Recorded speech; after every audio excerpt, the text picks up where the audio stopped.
Hello everyone, আজকের দিনটা ছিল পঞ্চমী, কিন্তু সানার অফিসে ছুটি নেই, সেই জন্য আমরা রাত্রিবেলা বেরিয়েছিলাম। এইটা হচ্ছে চেতলা অগ্রণী। আজকেই বিকেলবেলা মা চেতলাতে থেকে ঘুরে এসে বলছে ভীষণ ভিড় হয়েছিল। আমি ভেবেছিলাম রাতের বেলা ভিড় হবে না, কিন্তু প্রায় আমরা 1.5 ঘন্টার বেশি লাইনে দাঁড়িয়েছিলাম, কিন্তু এতটা দাঁড়ানোর সত্যিই ওয়ার্থ ছিল।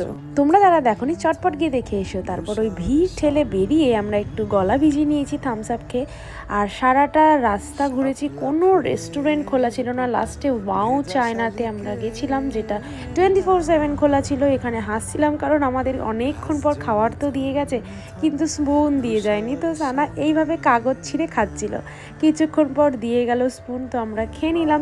প্রচণ্ড খিদে পেয়েছিল, বাড়ি থেকে বেরোনোর পর থেকে একদম খাইনি আমরা। আশেপাশে অনেক ঠাকুরই দেখেছিলাম, কিন্তু তারপর চলে গেছিলাম কেন্দুয়াতে। থিমটা আমি একদমই বুঝতে পারিনি, কিন্তু কাজটা ভীষণ সুন্দর ছিল। আর ওটা দেখে বেরিয়ে দেখি ভোর হয়ে গেছে। তো আজকের ব্লগটা এখানেই শেষ করলাম। টাটা।